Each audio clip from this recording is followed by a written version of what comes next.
Čaute, moje meno je Mário a vítam vás späť na kanáli Varíme a pečieme. Dnes si spravíme špagety. Bol to voľakedy taký hit na internete, tak to idem prvýkrát vyskúšať. Budú s feta sírom, s baby špenátom a rajčinami. Poďme si ukázať, čo budeme potrebovať. Paradajky, baby špenát, balkánsky sír alebo feta, sol, čierne korenie, bazálka, tymián a olivový olej. Ako prvé si nakrájame rajčiny na drobno.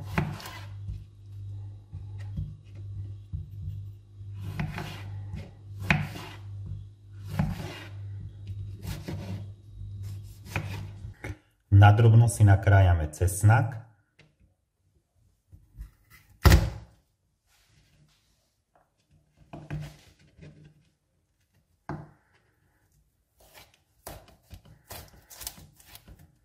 Keď už máme všetko prichystané, dáme do nejakej zapekacie misy rajčiny.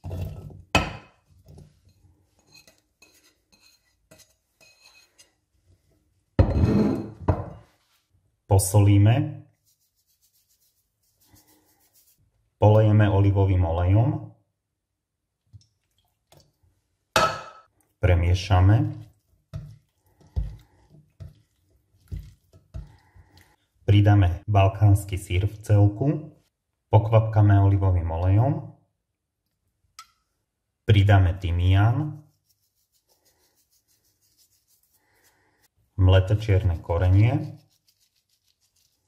ďalej pridáme baby špenát,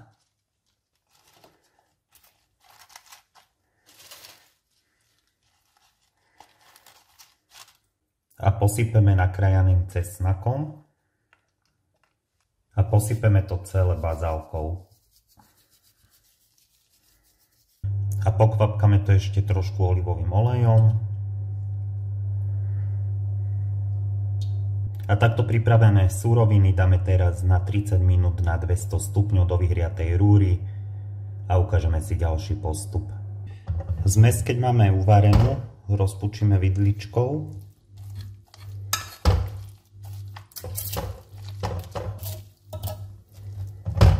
Pridáme uvarené špagety.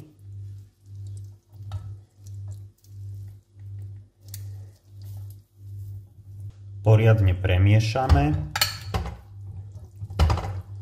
a môžeme podávať.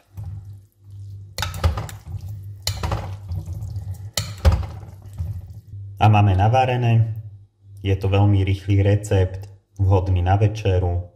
Dúfam, že vám bude chutiť. Nezabudnite dať ešte na video like, odber a koment a vidíme sa pri ďalšom videu. Ahojte a dobrú chuť.